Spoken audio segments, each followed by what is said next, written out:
হাজারদুয়ারি প্রাসাদের আসল রহস্য। ভারতীয় বঙ্গের মুর্শিদাবাদে অবস্থিত ঐতিহাসিক প্রাসাদ ও জাদুঘর। যুগে বাংলার এক বৈশিষ্ট্যপূর্ণ ঐতিহাসিক নিদর্শন হলো হাজারদুয়ারি। এলাকার এই প্রাসাদে প্রত্যেকটি হলঘর অনুপম সৌন্দর্যের আলোকে সজ্জিত। বাংলার নবাবী আমলে স্থাপত্য কলার এক উজ্জ্বল প্রতিফলন হলো এই হাজারদুয়ারি প্রাসাদ। হাজারদুয়ারি প্রাসাদ এখন ভারতীয় কেন্দ্রীয় সরকার দ্বারা নিয়ন্ত্রিত। এখানে দেশ বিদেশের ভ্রমণ পিপাসু মানুষের জন্য একটি অন্যতম সেরা ঐতিহাসিক নিদর্শন। এখানে মাসে অন্তত 30,000 মানুষের অনুগম হয়। হাজারদুয়ারি অবস্থান ভারতের পশ্চিমবঙ্গ রাজ্যের মুর্শিদাবাদ জেলার লালবাগ নামক অঞ্চলে। পাশ দিয়ে ভাগীরথী আপন রূপ নিয়ে প্রবাহিত হয়েছে বহু দূরে। সাধারণত এই প্রাসাদটি বহু দরজা বিশিষ্ট বলে তাই একে হাজারদুয়ারি নামকরণ করা হয়ে থাকে। বাইরে থেকেও ভিতর থেকেও হাজারদুয়ারিতে অনেক দরজা দৃশ্যমান হলেও এর মধ্যে অনেক দরজাই আদপে নকল, দূর থেকে পুরোপুরি আসল বলে মনে হয়। হাজারদুয়ারির চমক শুধু তার দুয়ারেই না, ঘরগুলোও মনোমুগ্ধকর। ভারতের পশ্চিমবঙ্গ প্রাসাদের মুর্শিদাবাদে অবস্থিত একটি রাজপ্রাসাদ। এই প্রাসাদে অনেক দরজা আছে, তার থেকেও প্রাসাদের এই নামকরণ হয়েছে।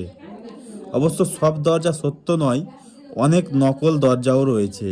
16 শতাব্দী থেকে ইংরেজ শাসকের আগে পর্যন্ত সুবা বাংলা, বিহার, ওড়িশার রাজধানী ছিল মুর্শিদাবাদ শহর। এখানে রাজত্ব করতেন নবাবরা।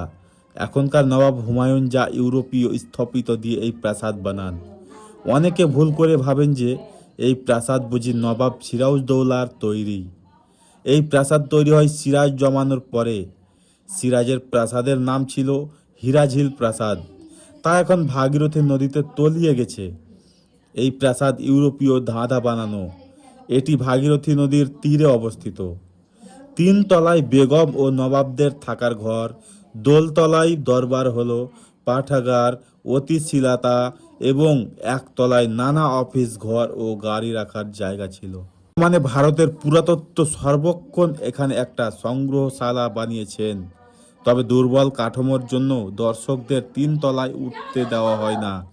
শুক্রবার মিউজিয়াম বন্ধ থাকে। মতিঝিল প্রাসাদ ইস্ট ইন্ডিয়া কোম্পানির সাথে সম্পর্কিত হওয়ায় এটি কোম্পানি বাগ নামেও পরিচিত, যা ভারতের পশ্চিমবঙ্গ রাজ্যের মুর্শিদাবাদ অবস্থিত একটি ঐতিহাসিক স্থান। এটি নবাব আলীবর্দী খানের ভ্রাতুপুত্র ও জমানো নওয়াজিস মুহম্মদ খান কর্তৃক নির্মিত হয়।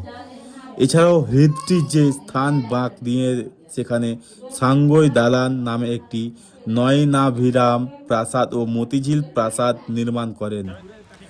এটি নওয়াজিস এবং তার প্রিয়তম সহধর্মিণী ঘাসেটি বেগমের আবাসস্থল হিসেবে ব্যবহৃত হতো। বাকি পার্ট 2 দেখতে হলে ভিডিওটি অবশ্যই লাইক, কমেন্ট এবং শেয়ার করে দেবেন এবং পাশে থাকার সব সময় চেষ্টা করবেন যাতে আমি এই পার্ট 2টা বের করতে পারি। ধন্যবাদ।